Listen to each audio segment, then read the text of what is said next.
नमस्कार, स्वागत है आप सभी का हिस्ट्री 360 चैनल पे। मैं रवि कुलरिया राजस्थान से।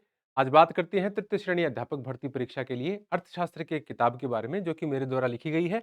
बहुत सारे विद्यार्थी इसके बारे में जानते हैं, कुछ विद्यार्थियों को पता नहीं है, उनको मैं इसकी जानकारी दे देता हूँ। साथ ही हम ये भी बात करेंगे कि इस किताब को यदि आप पढ़ना चाहते हैं तो मैं पढ़ा भी सकता हूँ। इसमें कोई बहुत बहुत ईजी लैंग्वेज में है, बहुत आसानी से समझ में आने वाली किताब है, फिर भी इसके कुछ टॉपिक आपको नहीं समझ में आ रहे तो ये किताब यूट्यूब पे पढ़ाने का या ऐप पे पढ़ाने का ऑप्शन अपने पास है और कोई ज़्यादा बड़ा मैटर भी नहीं है। 20-25 क्लासेस के अंदर आराम से इसका थ्योरी का पार्ट पढ़ाया जा सकता है।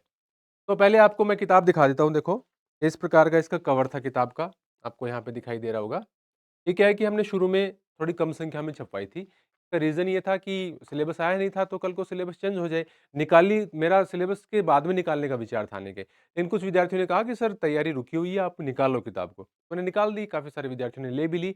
बहुत सारे नहीं ले पाए, तो उनके लिए अब किताब दोबारा छप गई है और कल से ये दोबारा उपलब्ध होनी शुरू हो जाएगी।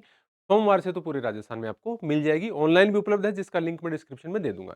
आपको यहाँ पे मैं किताब थोड़ी-सी दिखाना चाहता हूँ कि किस प्रकार की किताब है ताकि आपका एक माइंड बने। देखो, बहुत सारी किताबें आती हैं, बहुत सारे पब्लिकेशन हैं, बहुत सारे इंडिविजुअल लेखक हैं। आजकल हर कहीं नोट्स आ रहे हैं, किताबें आ रहे हैं। तो कोई तो ये तो नहीं कहेगा अपनी किताब आने के बाद में कि दूसरे की किताब अच्छी है और मेरी खराब है। सब अपनी किताब को अच्छी बनाएँगे बताएँगे। तो कम से कम आपको देखनी चाहिए किताबें और उसके आधार पर ही फैसला लेना चाहिए कि कौन-सी किताब मेरे लिए उपयुक्त है। और मुझे ये भी पता है इस पार्ट के लिए बहुत सारे विद्यार्थियों के पास पहले से कोई किताब होगी भी, लेकिन आप इस किताब को फिर भी ज़रूर कंसीडर करें यदि आपको पुरानी किताब के डेटा अपडेटेड नहीं लग रहे हैं या आपको समझ नहीं आ रही है तो। ये आपको थोड़ा-सा शॉर्ट में और ईज़ी लैंग्वेज में और एनसीईआरटी, आरबीएसई का मैटर सहित और लेटेस्ट डेटा के साथ चाहिए, तो आप इस पर एक नज़र ज़रूर लगाएँ।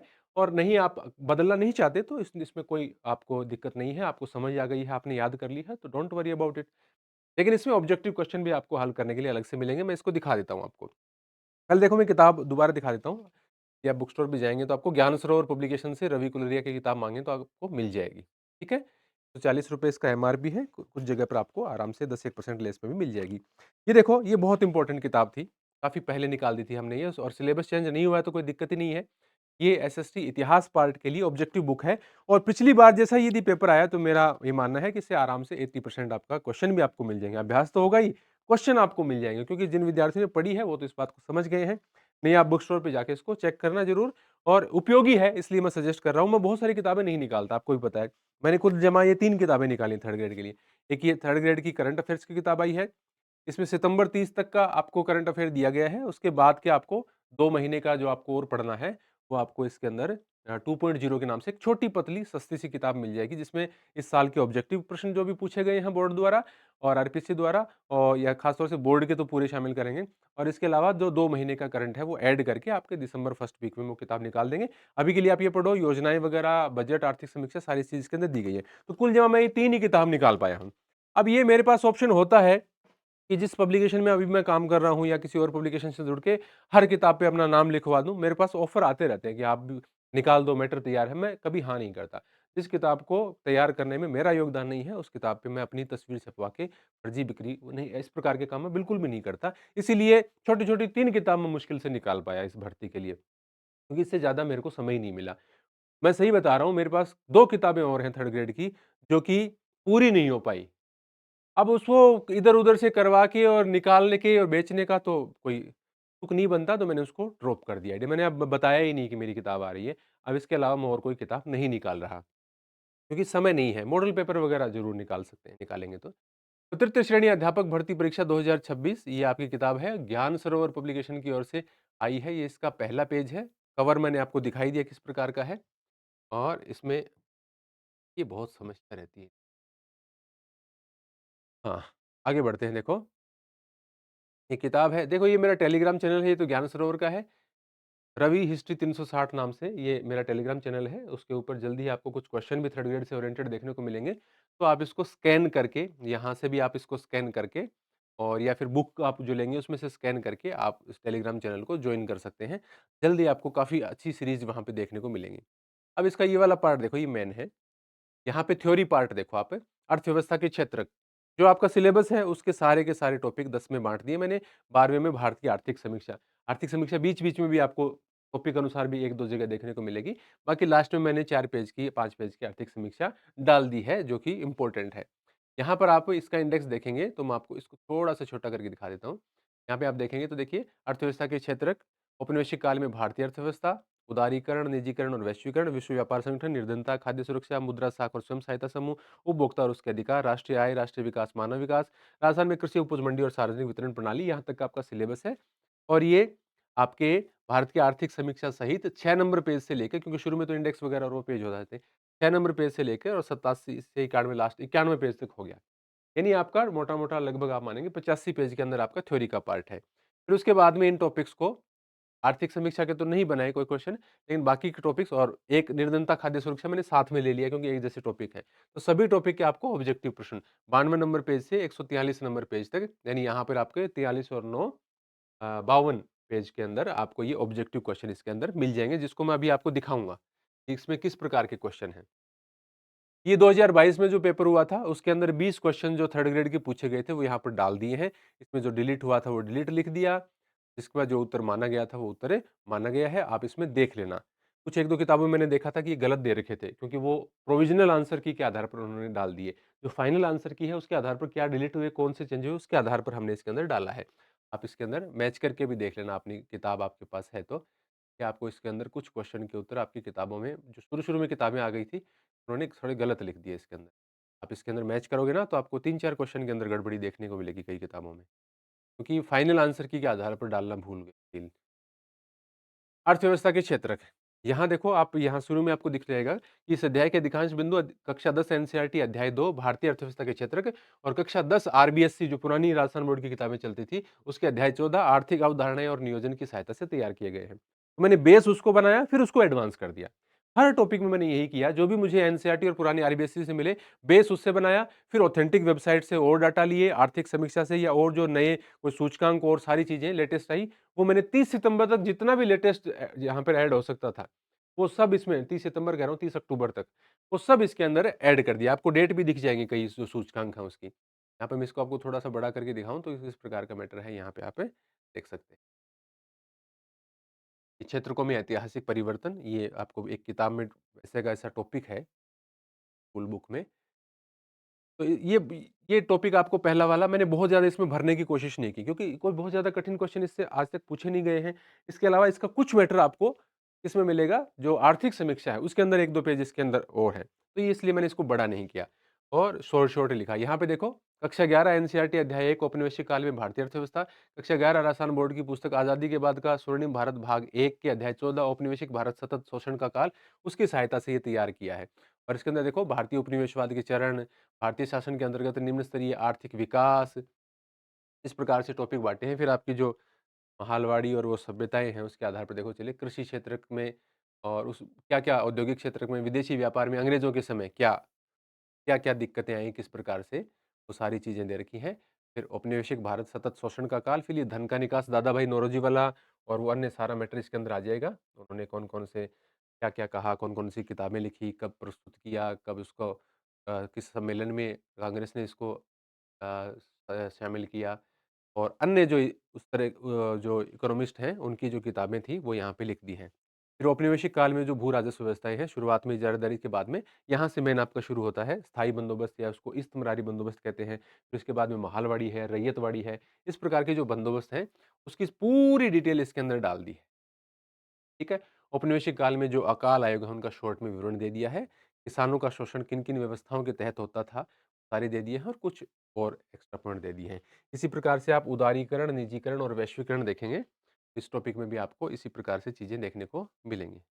मैं इसको आगे बढ़ा देता हूँ। अब देखो, पूरा तो वहाँ पेज पलटना आसान होता है, यहाँ थोड़ा-सा मुश्किल होता है पेज पलटना। देखो, ये इस प्रकार से इम्पोर्टेंट चीज़ें यहाँ पे दे दी गई हैं। ये समस्या रहती है यहाँ, अच्छा यहाँ से पलटेगी। उदारीकरण, देखो किस प्रकार से हाइलाइट की गई चीज़ें जो इम्पोर्टेंट है। ये देखो, 56वीं जीएसटी काउंसिल बैठक, अभी आपने देखा था ना कि जीएसटी के अंदर जो रेट कट कर दिए हैं, है ना? जो स्लैब थी आपकी 12% वाली, 28% वाली, वो खत्म कर दी और 5%, 18% और एक जो सिन और गुड्स हैं, यानी जो या तो एक लग्ज़री की जो वस्तुएँ हैं और या फिर जो खतरनाक मानी जाती हैं स्वास्थ्य के लिए, जिसके आपका गुटखा आ जाता है, सिगरेट आ जाता है, शराब आ जाती है, उस पे 40% कर दिया। तो वो मैंने 3 और 4 सितंबर को जो जीएसटी की बैठक हुई थी, उसका पूरा विवरण यहाँ पे दे दिया है। ठीक है? उसके बाद में आप देखोगे तो ये महारत्न कंपनियाँ लेटेस्ट अपडेटेड के रूप में आपको यहाँ पे दिख जाएँगी। उसके बाद में ये निजीकरण का आ जाएगा इसके अंदर। तो उदारीकरण, निजीकरण और वैश्वीकरण ये टॉपिक आपके यहाँ पे आ जाएँगे। ये वैश्वीकरण आ गया और बहुत ही आसान सा टॉपिक है, मतलब बिल्कुल ईज़ी टॉपिक है। इसमें तो कुछ है ही नहीं। ये प्रत्यक्ष विदेशी निवेश और प्रत्यक्ष पोर्टफोलियो निवेश के अंदर अंतर बता रखा है। तो परेशान हो गया मैं खुद इसको खिसकाते-खिसकाते। आगे बढ़ते हैं चलिए। ये विभिन्न प्रकार के निवेश हैं। ये सीरीज़ अलग तरह से थी, थोड़ी-सी बुक के अंदर दिया हुआ था एनसीईआरटी में, तो मैंने डाल दिया। डब्ल्यूटीए के देखो, डब्ल्यूटीओ का इतिहास, ब्रेटन वुड्स सम्मेलन से इसका इतिहास शुरू होता है, माराकेश समझौता हो गया, विश्व व्यापार संगठन की स्थापना हो गई। ठीक है? और इससे पहले का जो संस्था थी गेट और डब्ल्यूटीओ, उसके अंदर अंतर आ गए। डब्ल्यूटीओ के महत्वपूर्ण तथ्य सारे आ गए। वर्तमान में कितने सदस्य हैं, कौन-कौन 64, 65वां, 66वां, 166वां तक सदस्य भी बता दिया। 13वें मंत्री स्तरीय सम्मेलन सम्मेलन की डिटेल डाल दी आपको 2024 में जो हुआ, और विश्व व्यापार संगठन के उद्देश्य, विवाद निपटान तंत्र, ये सारा एकदम बढ़िया तरीके से यहाँ सारे सम्मेलन थे इसके अंदर, विभिन्न प्रकार की जो समझौते हैं डब्ल्यूटीओ के, वो सारे आपके यहाँ पे मैंने डाल दिए। है। अब इसमें थोड़ा-सा और आगे बढ़ जाते हैं, निर्धनता। अब निर्धनता के अंदर भी आप देखोगे तो आपको सारी जो इस एनसीईआरटी के किस चैप्टर से लिया गया है, क्या दिया गया है, सारी जो वर्तमान की रिपोर्ट है, पुरानी चाहे रिपोर्ट हो, नई रिपोर्ट हो, वो सब इसके अंदर डाल दी है। एकदम लेटेस्ट इसको अपडेट कर दी। तो ध्यान से देखोगे तो आपको समझ आएगा। देखिए, बुआई गरीबी सूचकांक ये दूसरा पार्ट था। कई जगह आपने पहला पार्ट देखा होगा, ये बाद वाला पार्ट था। वैश्विक बहुआयामी गरीबी सूचकांक, और इसके अंदर मैंने गरीबी का रेशियो, हेड काउंट रेशियो, यानी आंकड़े वही दिए हैं जहाँ पर ज़रूरत है। सर्वाधिक निर्धनता वाले जो ज़िले हैं, और इसमें यदि आपको इन महीनों में जैसे नवंबर के आसपास कोई नया अपडेट मिले तो वो ज़रूर देखते रहना। है ना? मैंने आज ही सुबह एक अपडेट वहाँ पे डाला था। कोई भी नया अपडेट आता है अर्थशास्त्र से रिलेटेड, आपके टॉपिक से रिलेटेड, तो वो आप ज़रूर उसके अंदर अपना चेक कर लें, ताकि आपका छूटे नहीं। क्योंकि करंट से जोड़कर आजकल प्रश्न पूछने का ट्रेंड विभिन्न जो चाहे बोर्ड हो, चाहे आरपीएससी हो, उसके अंदर आ रहा है। ये विभिन्न प्रकार की योजनाएँ हैं निर्धनता से संबंधित, गरीबी दूर करने से वो है। ये खाद्य सुरक्षा हो गया, और इसके अंदर भी आपको ऊपर देखने को मिल जाएगा एनसीईआरटी से क्या लिया गया है, क्या नहीं लिया गया है। देखो विभिन्न प्रकार की योजना, कार्यक्रम, शांता कुमार समिति, बोर्ड, सहकारी समितियाँ, देखो खाद्य सुरक्षा में ये देखो आपका भुखमरी सूचकांक 2025 का लेटेस्ट भुखमरी सूचकांक, जो एकदम करंट में है, वो डाल दिया है। अब इसके बाद में एक भुखमरी ये जो सूचकांक है वो सारे मैंने लेटेस्ट डाल दिए। अब कोई चेंज नहीं होगा, क्योंकि इन दिनों इन महीनों में कोई नया सूचकांक नहीं आता। अक्टूबर के बाद में 1 अक्टूबर में आता है, वो मैंने डाल दिया।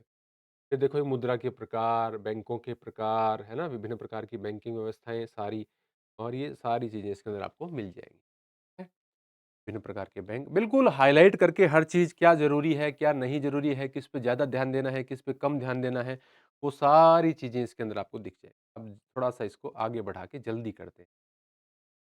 और मैं पढ़ाऊँगा, देखो पढ़ाने का ये है, अभी बात करेंगे पढ़ाने के विषय में। पढ़ाने का ऐसा है, मेरा पढ़ाने का पूरा विचार है।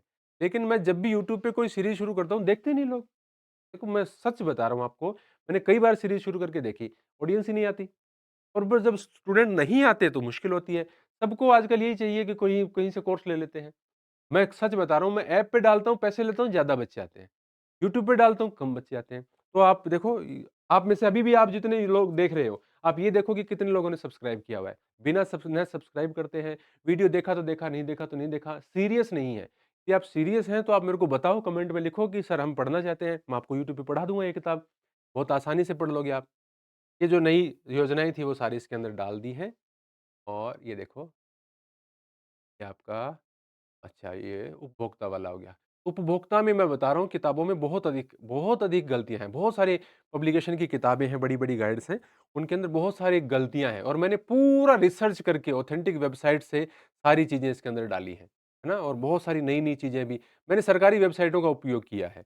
ना? उसमें आपको सब ये उपभोक्ता क्लब वाली, और ये कॉर्पस क्लब वाली, ये कॉर्पस जो फंड है उस वाली कॉर्पस फंड, ये सारी चीज़ें वहाँ पे आपको सरकारी वेबसाइटों में मिलती हैं। विभिन्न प्रकार के मानक चिन्ह हैं। आज ही मैंने बताया था कि भारतीय मानक ब्यूरो का 3 नवंबर को नया महानिदेशक बनाया गया है। तो मैंने ग्रुप में डाल दिया था। इससे आपको खुद को भी अपडेट रखना है। राष्ट्रीय आय, राष्ट्रीय विकास और मानव विकास। ये देखो, सारी चीज़ें इसके अंदर, और मैंने इसको कठिन यहाँ पे देखो, ये जीजीपी, एनपी, एलएनपी, ये इसका जो बहुत सारा विवरण सेकंड ग्रेड, फर्स्ट ग्रेड के लेवल तक भी ले जा सकते हैं। लेकिन मैंने इसको सिंपल रखने की कोशिश की है कि जैसा स्तर थर्ड ग्रेड का है और जैसा 10वीं तक की किताबों के आधार पर स्तर होता है या ज़्यादा से ज़्यादा 11वीं तक की किताबों का उस स्तर पर मैं रखूँ और इसको जटिल नहीं बनाऊँ। क्योंकि वैसे ही लास्ट में समय कम है और 2 महीने में आपको मैं उलझा दूँ ऐसी जटिल सी किताब बना के मैंने आसान किताब लिखने का प्रयास किया है। लैंग्वेज में भी मैंने ध्यान रखा है कि भई लैंग्वेज भी इस प्रकार की हो कि ये कठिन नहीं लगे बच्चों को। यहाँ पे आपको आर्थिक विकास, राष्ट्रीय विकास, नीति आयोग की वर्तमान रिपोर्ट मैंने यहाँ तो ये डिटेल है, नीति आयोग की जो वर्तमान रिपोर्ट थी वो भी मैंने सारी इसके अंदर डाल दी है। यहाँ देखो मानव विकास के अंदर आपका ये राजस्थान का ये जो एसडीजी इंडेक्स मैंने एकदम नया डाल दिया है। एसडीजी इंडेक्स 2023-24 के बाद में आया नहीं है और यहाँ पे मानव विकास वाला भी मैंने नया डाल दिया है पूरा। आप देखोगे मानव विकास सूचकांक 2025 का ये आ गया है और इसके अंदर पूरी डिटेल मैंने डाल दी है। खुशहाली सूचकांक आपको लेटेस्ट ये मिल जाएगा और इसके अंदर मैंने जो जो शुरू के 3 देश हैं, लास्ट वाला देश है, भारत है और भारत के पड़ोसी देश हैं, उनकी मैंने रैंकिंग डाल दी है, इससे ज़्यादा तो फिर याद भी नहीं। फिर भारत की आर्थिक समीक्षा से छोटी-छोटी और राजस्थान की आर्थिक समीक्षा इसके अंदर डाली हुई है। राजस्थान में कृषि उपज मंडी व सार्वजनिक वितरण प्रणाली बहुत ही ऑथेंटिक वेबसाइट से मैंने पूरा का पूरा टॉपिक तैयार किया है और एक राजस्थान अध्ययन वाली एक किताब में थोड़ा मैटर था, वहाँ से लिया है। आप एकदम आसानी से समझ पाएँगे। अब हम इसको देखो छोड़ के आगे बढ़ते हैं, थोड़ा-सा मैं आपको दिखा देता हूँ कि किस प्रकार की चीज़ें हैं, क्वेश्चन किस प्रकार के हैं। ये सारी आपको ये योजनाएँ वगैरह ये सब मिल जाएँगी इसके अंदर। लेटेस्ट योजना अपडेट कर दी है मैंने इसके अंदर, ठीक है? ये आपका राशन कार्ड से संबंधित विवरण हो गया। ये देखो भारत की आर्थिक समीक्षा मैंने आपको बता रहा था ना, छोटी-छोटी मैंने 4-5 पेज के अंदर 4 ही पेज है, 5वें में तो कुछ थोड़ा-सा 3-4 लाइन है। हाँ, देखो ये लास्ट पेज था उसका आर्थिक समी ये देखो अर्थव्यवस्था के क्षेत्रक, देखो प्राथमिक क्षेत्र से, द्वितीय क्षेत्र से, तृतीय क्षेत्र से, तो क्षेत्र तो चौथा, 5वां भी बता देते हैं, उसका मैंने विवरण दिया हुआ है। बाकी मुख्य रूप से डेटा 3 ही क्षेत्रक का अपने पास होता है। तो देखो इसके अंदर आपको व्याख्या भी मिल जाएगी, जहाँ ज़रूरी है और बहुत मतलब हर ही क्वेश्चन की इतनी-इतनी बड़ी व्याख्या करके उसी थ्योरी के पार्ट से काट-काट के यहाँ डालने से क्या फ़ायदा है? तो मैंने जहाँ ज़रूरत समझी, वहाँ पे व्याख्या कर दी, जहाँ ज़रूरत नहीं समझी, वहाँ पे व्याख्या ये इस साल का जो सेंट्रल का बोर्ड था, उसके अंदर की जो मेन-मेन बातें थी, वो एक व्याख्या में मैंने एक्स्ट्रा डाल दी, ताकि यहाँ पे काम आ जाएँगी। औपनिवेशिक काल में भारतीय अर्थव्यवस्था, क्वेश्चन का स्तर देखो, ये व्याख्या देखो। अब इसके अंदर एकदम ऑनेस्टली मैं कह रहा हूँ इसका हर चैप्टर मैंने लिखा है, इसका हर क्वेश्चन मैंने लिखा है, ऐसा कुछ नहीं है कि किसी दूसरे को दे दिया, डाल दिया और जहाँ तक क्योंकि मेरा लेवल मैं जानता हूँ कि इतिहास का तो मैं कहीं तक भी असिस्टेंट प्रोफ़ेसर तक का भी किताब लिख सकता हूँ। लेकिन अर्थशास्त्र में मैं जानता हूँ कि जहाँ स्कूलों तक मेरा पढ़ाया हुआ है, तो उससे ऊपर का मैं बहुत बहुत बड़ा अर्थशास्त्र का ज्ञानी नहीं हूँ। कोई मुझे कहते हैं कि अर्थशास्त्र के बड़े-बड़े जो सिद्धांत फर्स्ट ग्रेड में आते हैं, वो बता दे, मेरे को नहीं आते। है ना? क्योंकि और लेकिन यहाँ तक का जो क्योंकि एसएसटी का मतलब क्या होता है कि स्कूलों में 10वीं तक के लेवल के जो परीक्षाएँ होती हैं, 10वीं तक के लेवल के जो बच्चों का स्तर होता है, उनको पढ़ाने के लिए जो स्तर चाहिए, वहाँ तक चाहे मेरे को आप राजनीति विज्ञान लिखवा लो, चाहे मेरे से भूगोल लिखवा लो, चाहे आप मेरे से अर्थशास्त्र लिखवा लो और चाहे मेरे से आप इतिहास लिखवा लो, उसमें कोई दिक्कत नहीं है। उससे ऊपर के स्तर पर जाने लग जाएँगे तो सिर्फ़ मैं अपने आप को अर्थशास्त्र का नहीं, इतिहास का एक्सपर्ट ही समझता हूँ। क्योंकि मेरे को अभी भी कहा पब्लिकेशन ने कि आप सेकंड ग्रेड की अर्थशास्त्र की किताब निकाल दो। मैंने कहा नहीं, देखो इससे ज़्यादा के स्तर में कुछ एक्सपर्टीज़ चाहिए। उसके लिए मैं दूसरे की सहायता लूँगा, किसी दूसरे कोई असिस्टेंट प्रोफ़ेसर से या व्याख्याता से कुछ टॉपिक लिखवा के अपने नाम से निकालूँगा। उससे अच्छा है कि आप कोई अर्थशास्त्र का व्याख्याता ढूँढ लो और उनसे टॉपिक तैयार करवा लो। इतिहास की मैं लिख दूँगा। तो मैं ज़बरदस्ती नाम ऊपर किताबों के छपवाने वाली जो जो थ्योरी है, उसके अंदर बिलीव नहीं करता। तो इस प्रकार से आपको देखो हर टॉपिक में किसी में 50, किसी में 60, किसी में 80 इस प्रकार से आपको क्वेश्चन मिल जाएँगे और आपको ये पूरा आपका मैटर है, वो तैयार हो जाएगा। ठीक है? इस प्रकार से देखो हर टॉपिक के वैसे नहीं है कि हर टॉपिक में 10-10 क्वेश्चन डाल दिए और उसको उल्लू बना दिया, ऐसा नहीं है। कहीं 50 भी हैं, कहीं 60 भी हैं, है ना? 80 भी मिल जाएँगे किसी-किसी में आपको, है ना? इस प्रकार से दिए। ठीक है? ये आपका पूरा मैटर है, मानव विकास वाला टॉपिक है। कोई एक आध टॉपिक आप देखना चाहो, देख सकते हो। बाकी तो देखो समझ आ गया आपको कि क्या है किताब में, क्या नहीं है, किस प्रकार की है। जहाँ तक मुझे अखबारों में नई पत्र-पत्रिकाओं में जो मंथली मैगज़ीन आती हैं, 30 अक्टूबर तक मुझे अर्थशास्त्र का कोई भी अपडेट मिला आपके टॉपिकों से संबंधित, वो मैंने डाल दिया। इसके अलावा अब नवंबर-दिसंबर में कोई अपडेट होता है, नवंबर या 15 दिसंबर तक, कोई अपने जो इस टॉपिक से रिलेटेड, तो वो आप थोड़ी-सी अखबारों पे नज़र रखना, मेरे सामने आएगा तो मैं टेलीग्राम ग्रुप में डाल दूँगा। तो ये किताब है, आपको लग रहा है कि ज़रूरत की है तो लीजिए, आपको लग रहा है कि ज़रूरत नहीं है, वैसे ही ऑलरेडी काफ़ी सारा मैटर है, उसी को पढ़ लें तो अच्छी बात है। तो फिर आप अपनी चीज़ों को रिवाइज़ करते जाइए और एक्स्ट्रा चीज़ों पे ध्यान मत दीजिए। तो ये रिव्यू था मेरा, और किताब मेरी ही है, तो आपको भी पहले किताब देखनी चाहिए बुक स्टोर पे जाके, या आपके किसी साथी ने ली है तो उसको चेक करनी चाहिए कि सर जो कह रहे हैं वो वाक़ई में वैसी किताब है या नहीं है। आप संतुष्ट हो उसके बाद में आपको किताब लेनी चाहिए। धन्यवाद।